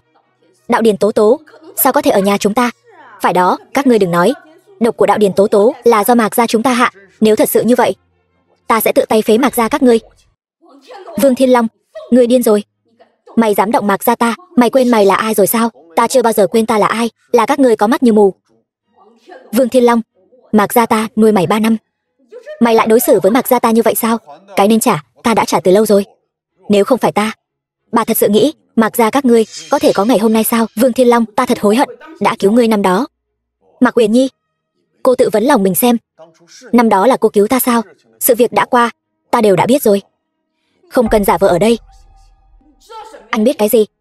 Chuyện năm đó ở Cửu Long Sơn, ta đều biết hết. Cái gọi là cô cứu ta, chỉ là tình cờ mà thôi. Thứ cô luôn tham lam, chính là bảo vật gia truyền của đạo Điền gia. Anh nói bậy. Hơn nữa, đừng quên, là cô có lỗi với ta trước. Vương Thiên Long, anh muốn làm gì? Thôi được rồi. Đông Phương Tuyết dẫn người đi lục soát. Mày dám? Vương Thiên Long, mày dám lục soát nhà ta sẽ không tha cho mày. Đông Phương Tuyết, truyền lệnh của ta, khám xét Mạc gia. Có chuyện gì? Ta phụ trách. Được, vậy xin lỗi. Người đâu? Khám xét cho ta. Dạ. Đi. Các người muốn làm gì? Vương Thiên Long, Đông Phương Tuyết, các người muốn làm gì? Ta đã nói rồi, ta nghi ngờ Mạc gia các ngươi cấu kết với Minh Hà. Giờ tiến hành khám xét. Cô ngậm máu phun người. Mạc gia ta đường đường chính chính, sao có thể cấu kết với Minh Hà được? Đúng vậy, cô nói phải có bằng chứng. Khám xét xong sẽ có bằng chứng. Cô đây là vu oan giá họa. Ta Đông Phương Tuyết khinh thường làm chuyện như vậy. Nếu thật sự không có, ta tự sẽ trả lại trong sạch cho Mạc gia các ngươi. Ta thấy ngươi chính là cố ý. Cô và Vương Thiên Long thông đồng, chính là muốn hủy hoại Mạc gia. Bà nghĩ nhiều rồi. Nếu ta muốn hủy Mạc gia, cần gì phải làm lớn chuyện như vậy? Được. Lát nữa nếu các ngươi không tìm được gì, thì dù có làm ầm lên tới chỗ Vũ Vương, ta cũng phải đòi lại công bằng. Bẩm, tìm thấy rồi, đạo Điền Tố Tố đang ở trên lầu. Cái gì? Mạc bá mẫu, bà cũng không cần làm ầm lên tới chỗ Vũ Vương. Hôm nay ta có thể nói cho bà biết, Mạc gia các ngươi bị loại khỏi Thiên Vũ. Chuyện gì vậy? Khi chúng tôi đến, Mạc Xung đang có ý đồ bất chính với Tố Tố tiểu thư. Mạc Xung, đồ khốn kiếp, hắn ta đâu rồi? Hắn ta vừa nhảy cửa sổ bỏ chạy, toàn thành truy nã Mạc Xung. Bắt được rồi thì tiên trảm hậu tấu. Không, đừng. Đây chính là đứa con trai tốt mà Mạc gia ngươi nuôi dạy ra. Không thể nào, ta không tin. Mạc bá mẫu, sự đã đến nước này, chứng cứ rõ ràng, người còn không tin gì nữa? Ta không tin. Uyển Nhi, con nói cho mẹ biết đi, chuyện này không phải thật. Mẹ, thật ra cô vẫn luôn cấu kết với Minh Hà, đúng không? Không phải, là Minh Hà chủ động tìm đến chúng ta. Vậy là con và Xung Nhi thật sự cấu kết với Minh Hà. Mất dạy, sao ta lại sinh ra hai đứa ngu xuẩn như vậy chứ? Mẹ, sao mẹ lại đánh con? Mất dạy, đồ bất hiếu. Ngươi dám cấu kết với Minh Hà, làm chuyện xấu xa. Ngươi có biết Minh Hà là người như thế nào không? Không phải đâu mẹ, là Xung đệ xúi giục con. Ngươi im miệng, ta nhiều nhất chỉ nghĩ hai đứa các ngươi mắt cao hơn đầu, ham giàu sang phú quý. Không ngờ hai đứa các ngươi thế mà lại dám giấu ta làm chuyện phản quốc đại nghịch bất đạo này. Mẹ, con biết lỗi rồi, con chỉ là nhất thời mê muội, rồi tin lầm Minh Hà. Uyển Nhi, con đúng là lừa ta giỏi lắm. Bình thường thì cũng thôi, trước sự việc như thế này, sao con lại hồ đồ như vậy? Mẹ, con biết lỗi rồi. Ta đây, con hiểu lầm người ngoài, ức hiếp hai chị em con. Hóa ra hai chị em con đã sớm không trong sạch rồi. Mẹ, con biết lỗi rồi, xin mẹ hãy tha thứ cho con. Chuyện này không thể tha thứ được. Đã làm một lần thì cả đời cũng không rửa sạch được. Từng người một. Rốt cuộc các người muốn ta làm sao? Đông Phương tiểu thư, là ta hiểu lầm các người. Các người hãy đưa cô ấy đi, ta tuyệt đối không ngăn cản. Mẹ, người không thể đối xử với con như vậy. Mày làm chuyện xấu quá nhiều rồi. Bà già khốn kiếp, bà lại nhẫn tâm như vậy sao?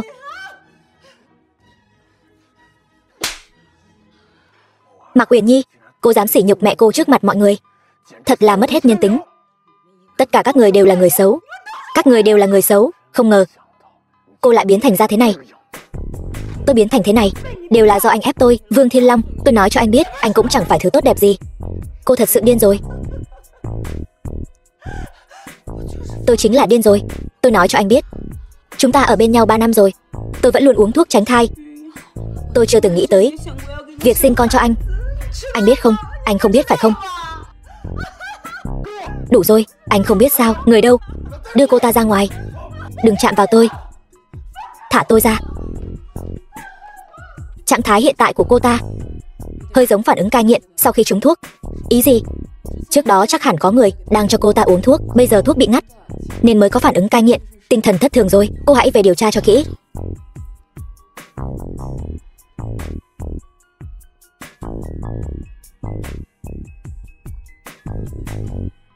Cô tỉnh rồi. Sao tôi lại ở đây? Lúc cô hôn mê đã bị Minh Hà bắt tới đây. Minh Hà? Cô biết Minh Hà? Sát thủ đứng đầu bảng xếp hạng sát thủ, thường dùng thuốc độc. 20 năm trước, chính hắn đã hại cha mẹ tôi Quy Thiên. 20 năm trước, kẻ hại cha mẹ cô Quy Thiên là Minh Hà. Long ca, không ổn rồi. Đã xảy ra chuyện lớn. Chuyện gì vậy? Nhị thúc tôi, nhân lúc Tố Tố mất tích, chuyển toàn bộ tập đoàn Đạo Điền sang tên hắn. Hắn đừng hòng. Có chuyện gì vậy? Đi, về nhà cô trước rồi nói. Thiên Long, bà còn gì muốn nói nữa không? Bà yên tâm. Chuyện của Mạc Uyển Nhi và Mạc Sung ta sẽ điều tra rõ ràng. Tuyệt đối sẽ không oan uổng người tốt, nhưng cũng sẽ không bỏ qua kẻ xấu. Không, ta muốn nói lời xin lỗi với ngươi. Trước đây hiểu lầm ngươi quá lâu rồi. Không cần, Mạc gia này ta sau này cũng sẽ không đến nữa. Lôi nó xuống cho ta. Tao xem ai dám. Long ca, Vương Thiên Long, ngươi không phải đến Mạc gia rồi sao? Tin tức của nhị thúc thật nhanh nhạy. Ngay cả việc ta đến Mạc gia, ngươi cũng biết. Vương Thiên Long, đại hội cổ đông này là chuyện nội bộ của Đạo Điền tập đoàn chúng ta. Ngươi đừng xen vào. Thiên Vũ này không có chuyện gì mà ta không thể xen vào. Đừng tưởng có Vũ Vương chống lưng cho ngươi là ngươi có thể làm càn. Đạo Điền nhị thúc, ngươi đã biết ta được Vũ Vương chống lưng mà còn dám đối đầu với ta thì sao? Đây là Đạo Điền gia, không phải nhà ngươi. Ngươi dám làm loạn thì đừng trách ta ra tay. Sao, ngươi còn muốn động thủ với ta? Chưa chắc không được. Nếu ngươi nhất quyết làm càn, ta sẽ lấy mạng ngươi. Ngươi dám động thủ với ta, không sợ Vũ Vương biết được, lấy mạng cả nhà ngươi. Là ngươi hồ đồ làm bậy trước, còn vọng tưởng nhúng tay vào việc của Đạo Điền tập đoàn chúng ta. Ta dù có lấy mạng ngươi, Vũ Vương cũng sẽ không nói gì đâu. Hay lắm, tính toán giỏi thật, nhị thúc. Nhưng tiếc là toán tính của ngươi đã sai rồi. Ngươi có ý gì? Nhị thúc. Nhị thúc này, ngươi đang làm gì vậy? Tố Tố, con tỉnh rồi, lại đây, ngồi đi. Đây là chỗ của ta. Lại đây, ngồi đi. Con tỉnh rồi, nhị thúc. Thúc có phải rất thất vọng không? Sao ta lại thất vọng được? Con cố ý. Con sớm không tỉnh, muộn không tỉnh, lại đúng lúc này tỉnh. Các ngươi đều là cố ý. Ta có phải cố ý hay không? Nhị thúc, thúc còn chưa biết sao? Ý gì? Nhị thúc đúng là quý nhân hay quên việc chuyện mình đã làm. Quay đầu lại quên mất, ngược lại cứ nhìn chằm chằm vào doanh nghiệp của Đạo Điền gia chúng ta, muốn chiếm làm của riêng. Ngươi nói bậy bạ gì đó? Chẳng lẽ độc này không phải do nhị thúc hạ sao? Ta không có hạ độc. Đậu phộng nhà nó, nhị thúc, thì ra là ông hạ độc muội muội ta. Không thể nào, ta không thể hạ độc. Ngươi đang vu oan giá họa cho ta. Chúng ta không có lý do gì để vu oan. Chuyện ngươi đã làm còn không dám thừa nhận sao? Không thể nào, ta không thể nào hạ độc được. Lý quản gia, nhất định là Lý quản gia. Cái gì? Lại là Lý quản gia? Lý quản gia đâu rồi? Ta cũng không biết. Lần trước, sau khi trở về từ phủ đệ của Bắc Hải Chiến Thần thì không còn thấy ông ta nữa. Lý quản gia này chắc chắn là Minh Hà, không nghi ngờ gì nữa. Ngươi nói Lý quản gia chính là Minh Hà, vậy chẳng phải là Đạo Điền gia chúng ta nuôi Minh Hà 3 năm? Nói như vậy, Lý quản gia là 3 năm trước đến nhà ngươi. Long ca, sau khi muội muội ta trúng độc, Lý quản gia liền đến.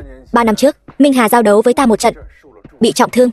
3 năm nay, hắn ta vẫn ở nhà ngươi, vừa dưỡng thương, vừa mượn dược liệu nhà ngươi để chế độc lần nữa. Thật là mù mắt rồi. Bây giờ, quan trọng nhất là phải tìm được Minh Hà này rốt cuộc đang ở đâu. Long ca, ta đi cùng huynh. Đứng lại, đây là Đạo Điền gia. Chẳng lẽ ngươi muốn đến thì đến, muốn đi thì đi sao? Ngươi muốn thế nào, ta muốn thế nào? Ta đã sớm nhìn ngươi không vừa mắt rồi. Hôm nay người đã tới đây thì đừng hòng rời đi. Người thật sự muốn động thủ với ta. Thằng nhãi, người hết lần này đến lần khác khiến ta khó xử. Hôm nay ta nào có thể tha cho ngươi. Nhị thúc, người điên rồi. Anh ấy là ân nhân cứu mạng của tôi. Ân nhân cứu mạng của cô. Hắn đâu phải ân nhân cứu mạng của ta. Liên quan gì đến ta? Người đừng quên, tôi mới là gia chủ của Điền gia. Tố Tố, ngươi có đức hạnh gì mà làm gia chủ Điền gia? Nói thật cho ngươi biết, tập đoàn Đạo Điền đã bị ta khống chế rồi. Những người này, tất cả cổ đông, phần lớn đều là người của ta. Ông quá đáng lắm rồi. Ông quên lời hứa với cha mẹ ta trước lúc lâm chung rồi hay sao? Ông nói ông tuyệt đối không tham lam ngôi vị gia chủ. Lời nói 20 năm trước, ai mà nhớ nữa chứ? Hai người các ngươi tốt nhất cút sang một bên cho ta. Nếu không, đừng trách ta đao kiếm vô tình. Không được, tôi tuyệt đối không cho phép người làm hại anh ấy. Tố Tố, đừng nói nữa. Em phải nói. Tố Tố, cái con bé này, đừng nói nữa. Anh, cha mẹ từ nhỏ đã dạy chúng ta phải biết ơn và báo đáp. Ta Điền Tố Tố tuyệt đối không làm loại chuyện vong ân bội nghĩa đó. Tốt, không tệ. Quả không hổ danh là con gái Đạo Điền gia. Anh yên tâm, có ta ở đây, bọn chúng không dám làm gì anh đâu. Cô cũng yên tâm, có ta ở đây, chúng không dám động vào nhà cô đâu. Anh nói gì cơ? Hai người muốn tỉnh tứ thì xuống địa phủ mà tỉnh tứ đi. Có muốn ta tiễn hai người không? Nhị thúc, chúng ta cũng coi như là thúc cháu. Ta xuất phát từ đáy lòng khuyên người một câu. Bây giờ chạy còn kịp. Tên đã lên dây, không thể không bắn. Tránh ra. Người chắc chứ? Cút sang một bên. Vương Thiên Long, hôm nay ta nhất định phải lấy mạng ngươi. Nhị thúc Điền gia, người tay trói gà không chặt mà còn muốn lấy mạng ta. Thật là không biết tự lượng sức mình. Ta không biết tự lượng sức. Người tưởng ngươi là ai? Ngươi quên thất tinh thượng tướng Triệu Sơn tôi đời như thế nào rồi sao? Ngươi quên cửu tinh thượng tướng lão tướng quân Tiêu Hồng bại trận ra sao rồi sao? Chẳng lẽ ngươi quên ta ở phủ đệ Bắc Hải chiến thần đã sát phạt như thế nào rồi sao? Ngươi không phải Vương Thiên Long. Ngươi rốt cuộc là ai? Ta là ai? Ta là vương duy nhất của Thiên Vũ này. Ngươi chính là Thiên Vũ Vương. Đúng. Đáng tiếc thật, ngươi tên nam nhân này đến tận bây giờ mới biết thân phận thật sự của ta. Ta không tin. Làm sao ngươi có thể là Thiên Vũ Vương chứ? Tại sao ta không thể là Thiên Vũ Vương? Không phải ta chẳng lẽ lại là ngươi? Anh chính là Thiên Vũ Vương. Tại sao anh không nói cho ta biết? Ta đây chẳng phải còn chưa kịp nói cho cô hay sao? Ngươi là Thiên Vũ Vương thì đã sao? Chẳng lẽ ngươi còn có thể lấy mạng ta sao? Ta muốn lấy mạng ngươi thì có rất nhiều cách. Có điều kẻ ngu ngốc giống như ngươi sống còn có giá trị hơn nhiều. Ngươi có ý gì? Thiên Cơ, Vũ Vương, giam nhị thúc Đạo Điền vào Thu Thủy Lao. Hãy hầu hạ cho tốt. Thuộc hạ tuân mệnh. Bắt lấy.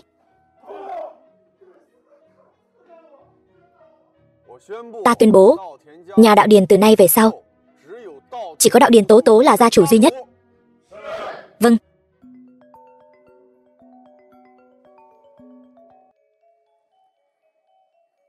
Vương Thiên Long, chúng ta đã phát hiện ra tung tích của Minh Hà. Ở đâu?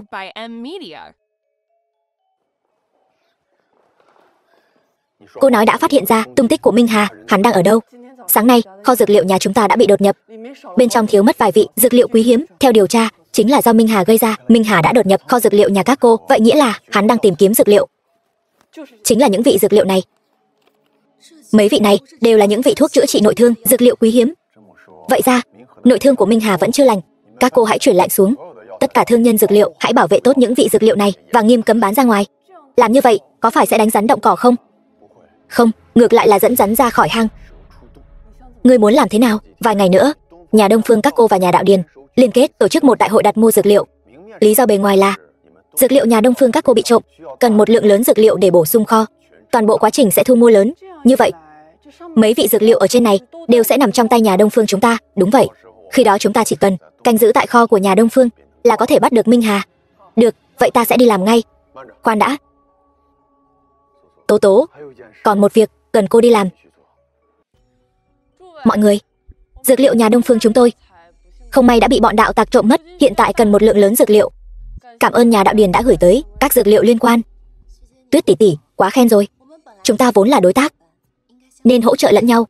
Nếu mọi người có các dược liệu liên quan, cũng có thể gửi dược liệu tới đây, chúng tôi sẵn lòng mua với giá cao. Cảm ơn mọi người. Được rồi, mọi người vất vả rồi. Hẹn gặp lại.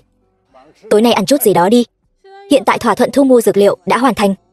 Tiếp theo nên làm gì? Bước tiếp theo, dĩ nhiên là phái trọng binh canh giữ kho hàng của Đông Phương gia tộc các người. Nhưng như vậy, Minh Hà có thực sự đến không? Ta cũng không chắc chắn. Nếu hắn muốn dược liệu, nhất định sẽ đến. Vậy ta sẽ ở cửa kho hàng, mai phục, cho hắn một vố tóm gọn.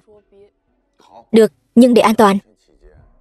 Số dược liệu lần này không thể để ở Đông Phương gia tộc các người nữa. Anh muốn làm gì? Đông Phương Tuyết, toàn bộ số dược liệu thu mua lần này sẽ được chuyển đến kho hàng của Đạo Điền gia tộc. Tại sao phải làm vậy?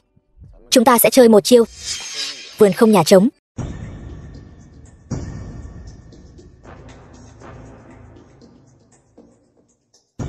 Đừng động đậy.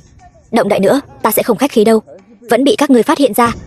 Minh Hà, ngươi tác quái. Xem lần này ngươi chạy đi đâu. Chạy, chỉ bằng các ngươi. Minh Hà, sự đã đến nước này, vậy mà ngươi vẫn còn cuồng vọng như thế sao? Ta nói cho ngươi biết, hôm nay ta sẽ cho ngươi nếm mùi đau khổ. Được thôi, có bản lĩnh thì các ngươi cứ thử xem.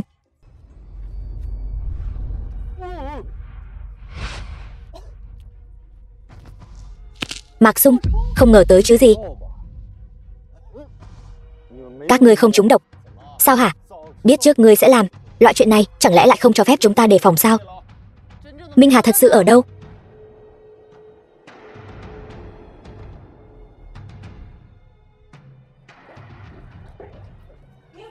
Minh Hà, cuối cùng cũng đến rồi.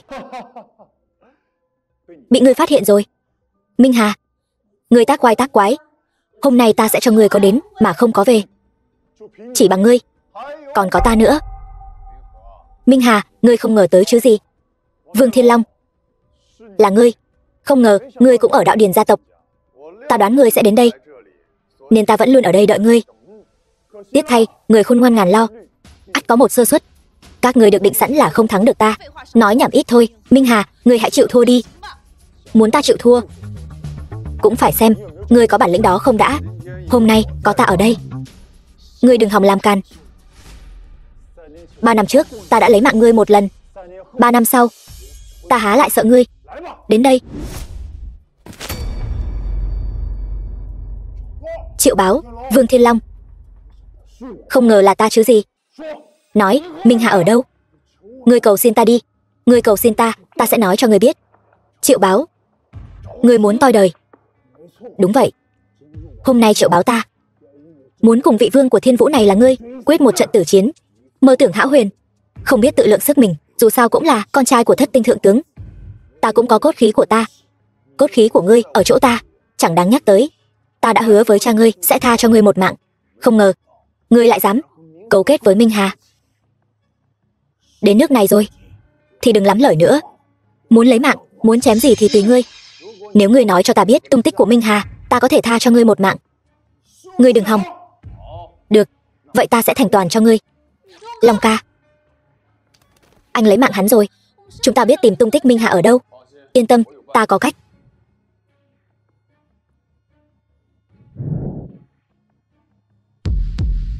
Minh Hà, ngươi còn dám đến đây sao? Sao ta lại không dám?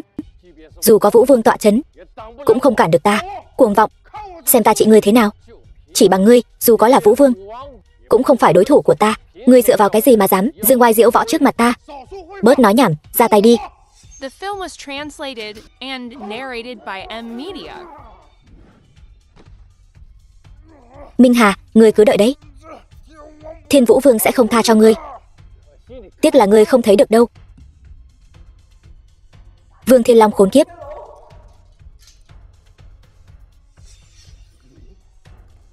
Lý quản gia, thật sự là ngươi sao? Nhị thúc, thúc nói gì vậy? Đây là Minh Hà đại nhân. Hai tên phế vật các ngươi suýt chút nữa để lộ hành tung của ta. Nếu không phải thấy hai ngươi còn chút ít tác dụng, ta thật muốn một chưởng lấy mạng các ngươi. Không phải đâu, Minh Hà đại nhân, là Vương Thiên Long ép tôi phải nói ra tung tích của ngài. Muốn trách thì trách Vương Thiên Long đó. Đúng vậy, chính là Vương Thiên Long. Là ai đang gọi bổn vương? Vương Thiên Long. Không, Vũ Vương, ngươi cuối cùng cũng đến rồi. Không sai, bổn vương đến rồi. Minh Hà, lâu rồi không gặp. Vũ Vương, đã lâu không gặp, không ngờ 3 năm trước, dưới độc dược của ta mà ngươi vẫn còn sống. Ta cũng không ngờ ngươi lại có thể sống sót dưới kim đao chảm của ta. Đến nước này, không cần nhiều lời, dùng thực lực nói chuyện đi. Đừng vội. Ngươi nghĩ chỉ bằng mấy người các ngươi mà có thể đánh bại ta sao? 3 năm trước có thể lấy mạng ngươi, bây giờ cũng vậy. Minh Hà này, ngươi nghĩ độc dược của ngươi bây giờ còn có thể hại được ta sao? Vương Thiên Long, ngươi câm miệng cho ta. Độc của Minh Hà đại nhân độc nhất vô nhị, có thể khiến người sống trong đau đớn. Mạc Uyển Nhi, đến nước này ngươi lại vẫn chưa biết hối cải sao? Chẳng lẽ ngươi không biết đệ đệ của ngươi Mạc Sung đã bị Tuyết tỷ của ta một súng bắn toi đời rồi sao? Ngươi nói gì?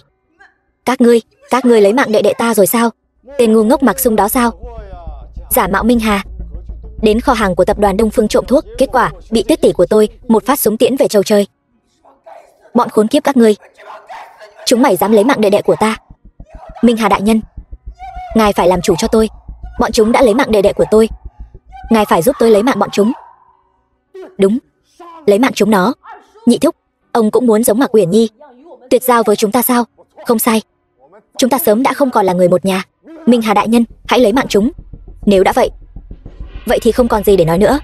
Lại đây Vương Thiên Long, để ta xem thử 3 năm luyện đao của ngươi có tiến bộ gì không?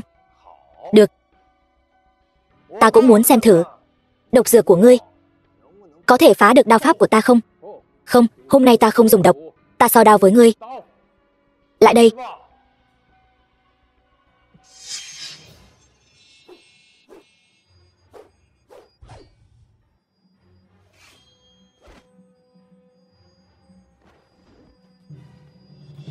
Quả nhiên là Vũ Vương. Đao pháp so với 3 năm trước tiến bộ không ít. Đao pháp của ngươi cũng không tệ, nhưng so với ta thì còn kém xa. Vậy sao?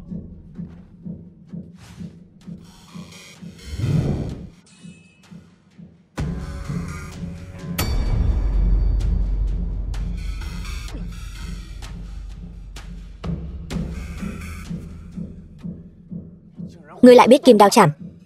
Không sai. Không ngờ tới đúng không? Vũ Vương, ngươi biết thì đã sao? Ngươi nghĩ ngươi có thể thắng ta sao? Vậy thì thử lại xem.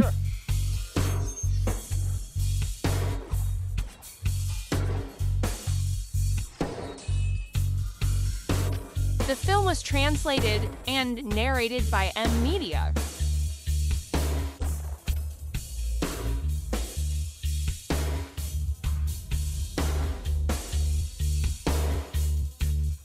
Ngươi không sao chứ? Hắn toi đời rồi. Tha cho bọn chúng đi. Còn không mau cút. Đi mau đi. Hắn toi đời rồi. Đông Phương Tuyết, bản vương thấy ngươi rất can đảm, quyết định phong ngươi làm Đông Phương Chiến Thần. Tôi cũng thành chiến thần rồi. Tốt. Xin lỗi, làm phiền một chút, Long ca. Vậy còn tôi có thể làm gì đây? Ngươi sao? Vậy bản vương sẽ phong ngươi làm anh vợ của ta vậy. Anh vợ? Có lẽ ngươi sẽ sớm thăng chức đấy. Ca ca, vậy thì nhanh lên đi. Ngươi và muội muội ta là một cặp, sau này nhất định sẽ tạo ra một thiên long thứ hai. Ta thấy sau này cháu của ta không phải làm cái gì dược liệu nữa, cứ ở nhà làm thái tử là được rồi. Ca,